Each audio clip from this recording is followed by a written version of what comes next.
ఖచ్చితంగా అంటే మా పార్టీ లైన్లో లేకపోతే ఎంత నాయకుడైనా, ఎంత సీనియర్ నాయకుడైనా, ఎంత జూనియర్ నాయకుడైనా ఖచ్చితంగా పార్టీ లైన్లో లేకపోతే చర్యలు అయితే తీసుకుంటుంది.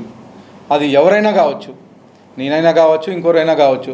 ఖచ్చితంగా పార్టీ లైన్లో లేకపోతే అది పార్టీ క్రమశిక్షణ సంఘం ఉంటుంది, వాళ్ళు ఖచ్చితంగా చర్యలు తీసుకుంటారని చెప్పేసి తెలియజేస్తాను. మా నాయకులు, కొంతమంది నాయకులు నిన్న కంప్లైంట్ ఇవ్వడం జరిగింది, నాకు కానీ తెలియదు. కానీ ఇవే ఈ ట్రోళ్ళు చేసేసి ఎమ్మెల్యే గారి మీద ప్రెస్ మీట్ పెడతాం, లేకపోతే ఎమ్మెల్యే గారి అవినీతి మీద ప్రెస్ మీట్ పెడతాం, ఇట్లాంటివన్నీ ట్రోల్ చేస్తూ ఉంటే మా నాయకులు, కొంతమంది నాయకులు జిల్లా పార్టీ అధ్యక్షుని కంప్లైంట్ చేయాలి కాబట్టి జిల్లా పార్టీ అధ్యక్షుని కంప్లైంట్ చేయడం ఆనవాయితీ. కానీ మీరు జిల్లా పార్టీ అధ్యక్షునికి ఎందుకు కంప్లైంట్ చేస్తారు? వెళ్ళి రాష్ట్ర ఆఫీస్లో కంప్లైంట్ చేయండి, లోకేష్ గారు కంప్లైంట్ చేయండి అని చెప్పేసి ఉచిత సలహాలు ఇచ్చారు కొంతమంది. కానీ జిల్లా నాయకులు కాబట్టి జిల్లా పార్టీ అధ్యక్షుని దాటే స్టేట్కి పోతుంది. జిల్లా పార్టీ అధ్యక్షుని తీసుకుపోయాం. జిల్లా పార్టీ అధ్యక్షుడు ఏం చర్యలు తీసుకుంటాడో చూద్దాం. అవ్వకపోతే నెక్స్ట్ రాష్ట్ర పార్టీ అధ్యక్షునికి కానీ మా నాయకులు లోకేష్ గారు కానీ వీళ్ళకి ఖచ్చితంగా చెప్పడం జరుగుతూ ఉంది. నాకెవరు బంధువులు లేరండి.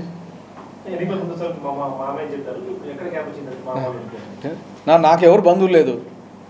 నాకు ఇక్కడ ఎవరు బంధువులు లేదు. అందరినీ పిలుస్తా, మామని పిలుస్తా, బాబాయ్ని పిలుస్తా, చిన్న అని పిలుస్తా, లేకపోతే అన్న అని పిలుస్తా. అనంతపూర్లో అంతా నాకు బంధువులే.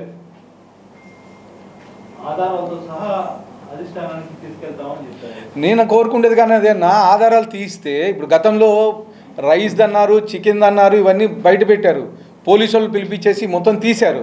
అసలు ఎవరు ఏంటి అని ఆ కాల్ లిస్ట్ అని తీస్తే ఎవరికి ఫోన్ చేశారు, ఎవరు ఇంటికి పిలిపించుకొని మాట్లాడారు, అమ్మాయిని, మాధవి అనే అమ్మాయిని పిలిపించేసి నువ్వు ఇలా చెయ్యని చెప్పేసి ఎవరు చెప్పారని చెప్పేసి ఆ అమ్మాయి రిటర్న్ పేపర్ మీద 4th టౌన్ సీఏ గారి దగ్గర ఈ పేపర్ ఇప్పుడు కానీ ఉంది, మీరు వెళ్ళి సీఏ గారిని అడిగితే ఇస్తారు. ఆ రోజు రిటర్న్గా రాసి ఇచ్చింది, ఇలా ఇలా జరిగింది అని చెప్పేసి. ఆ రోజు వెనకల ఏ నాయకుడు ఉన్నాడు అనేది ఆ రోజే తెలిసిపోయింది. తర్వాత స్నేహ చికెన్ది ఎవరో ఎలనూరు పుట్లూరు వాళ్ళు, అనంతపూర్ వాళ్ళు మాట్లాడుకుంటే ఎమ్మెల్యే ఏం చేస్తాడు దానికి? ఎలనూరు పుట్లూరు వాళ్ళు ఎవరు అనేది, ఎవరికి సంబంధాలు ఉన్నాయి బాగున్నాయని తెలుసు. అనంతపూర్లో వాళ్ళు మాట్లాడుకున్నారు, దాన్ని ఎమ్మెల్యేకి పెట్టేసి గ్రూపుల్లో అనంతపూర్ అలవాటు అయిపోయింది అనమాట. ఏది ఈ ఫార్వర్డ్ చేసేది, రికార్డులు చేసేది. ఖచ్చితంగా ఎవరైతే ఫార్వర్డ్లు చేశారో అన్నీ వాళ్ళందరి మీద కంప్లైంట్ చేశాను. ఖచ్చితంగా పోలీసు వాళ్ళు చర్యలు తీసుకోమని చెప్పేసి నేను ఆదేశించడం జరిగింది. వాళ్ళ మీద ఒకటి, అలాగే సబ్ రిజిస్టర్ మీద ఈ ఇష్యూలో అమ్మాయి ఆశ్రా హాస్పిటల్ దాంట్లో సబ్ రిజిస్టర్ డబుల్ రిజిస్ట్రేషన్ చేశారని చెప్పి చెప్తా ఉంది కాబట్టి సబ్ రిజిస్టర్ మీదుగా చర్యలు తీసుకోమని చెప్పేసి డిస్ట్రిక్ట్ రిజిస్టర్ని కోరడం జరిగింది. అలాగే వీళ్ళకి కానీ ఆశ్రా హాస్పిటల్కి కానీ ఖచ్చితంగా నా దగ్గరికి వస్తే న్యాయం చేస్తాను నేను. ఇంతవరకు వాళ్ళు ఎవరో కానీ నాకు తెలియదు, కానీ ఈరోజు నా దగ్గరికి వస్తే మాత్రం ఖచ్చితంగా వాళ్ళకి న్యాయం జరిగి తీరుతుందని చెప్పేసి నేను తెలియజేస్తాను. మీరు ప్రాపర్ అన్నారు, అనంతపురం కాదన్నారు. ఈ లాస్ట్ 1.5 years నుంచి చూసిన తర్వాత ఎందుకు వచ్చాను బాబు అనంతపురం అర్బన్కి అలా ఏమన్నా అనిపించింది? లేదండి, ఎందుకంటే లేదండి అంటే రాజకీయంగా ఈ కుట్రలు కుతంత్రాలు వైఎస్ఆర్సీపీ వాళ్ళు చేసింటే నేను హ్యాపీగా ఫీల్ అవ్వని. ఎందుకంటే ఆపోజిట్ పార్టీ వాళ్ళు, ప్రతిపక్షం వాళ్ళు చేస్తారు అని. కానీ నా దౌర్భాగ్యం ఏంటంటే వితిన్ ద పార్టీ ఉంటూ గత 14 నెలలుగా నేను ఎమ్మెల్యే అయిన రోజు నుంచి ఈ రోజు వరకు జరుగుతూనే ఉంటాయి. దానికి నువ్వు మెంటల్గా ప్రిపేర్డ్. ఎందుకంటే మా సార్ చంద్రబాబు నాయుడు గారు క్లియర్గా అర్బన్లు అంటే ఇలాగే ఉంటాయి అని చెప్పేసి బాగా క్లియర్గా నాకు ఇన్స్ట్రక్షన్ ఇవ్వడం జరిగింది. ఖచ్చితంగా దీన్ని ఎదుర్కొంటా నేను.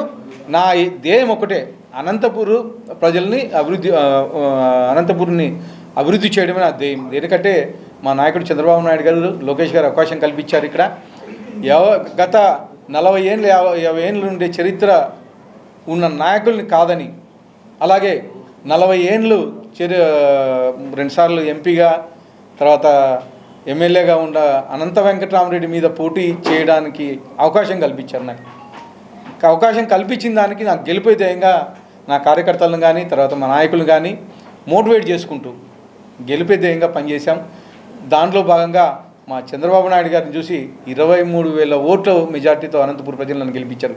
అంటే దాదాపు 1,00,000 ఓట్ల పైగా నన్ను నాకు ఓట్లు వేశారు. ఖచ్చితంగా ప్రజల రుణం తీర్చుకుండేకే నేను దాదాపు 1.5 ఇయర్ నుంచి ఇక్కడ కష్టపడుతున్నాను.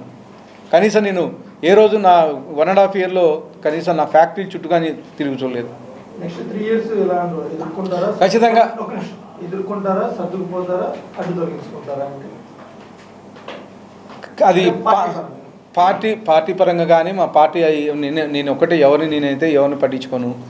మా చంద్రబాబు నాయుడు గారు, మా ముఖ్యమంత్రి గారు ఏదైతే ఆదేశాలు ఇస్తారో దాన్ని మాత్రం పని చేసుకుంటూ వెళ్తా. పార్టీ లైన్లో ఉంటా. ఏవైతే అభివృద్ధి కార్యక్రమాలు ఉన్నాయో అభివృద్ధి కార్యక్రమాలు మాత్రమే నేను చేసుకుంటూ వెళ్తా. అనంతపూర్ అభివృద్ధే నా ధ్యేయం. మీరు చూశారు, ఈరోజు 30 ఏళ్ళ నుంచి ఉండే డంపింగ్ యార్డ్ క్లీన్ చేస్తున్నాం. కానీ ఈరోజు మళ్ళీ నెక్స్ట్ ఇంకో టార్గెట్ ఏంది, అండర్ గ్రౌండ్ డ్రైనేజ్ టార్గెట్.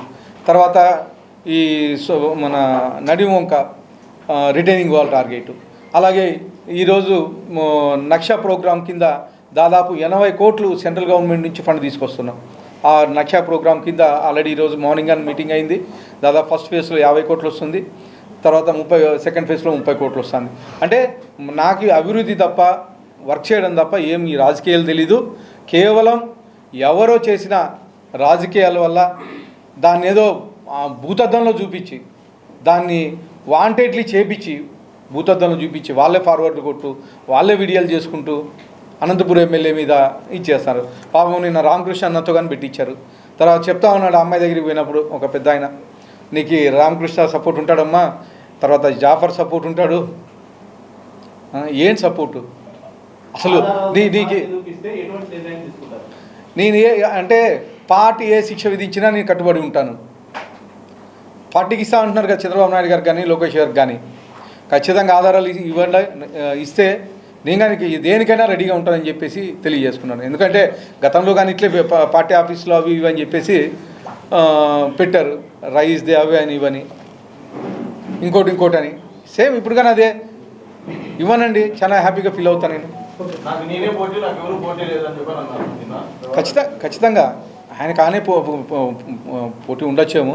ఎందుకంటే నా వయసు, నేను అదే చెప్పాను కదా, ఆయన ఎక్స్పీరియన్స్ అంత లేదు నా వయసు. నేను ఎట్లా పోటీ అయితే ఆయనకి పెద్ద ఆయన. ఎందుకు ప్రతిసారి ఈ విధంగా మీ పైన అంటే అనంతపూర్ గురించి నాకన్నా మీకే ఎక్కువ తెలుసు. ఎందుకంటే చాలా కాలం నుంచి అనంతపూర్లో నివసిస్తున్నారు.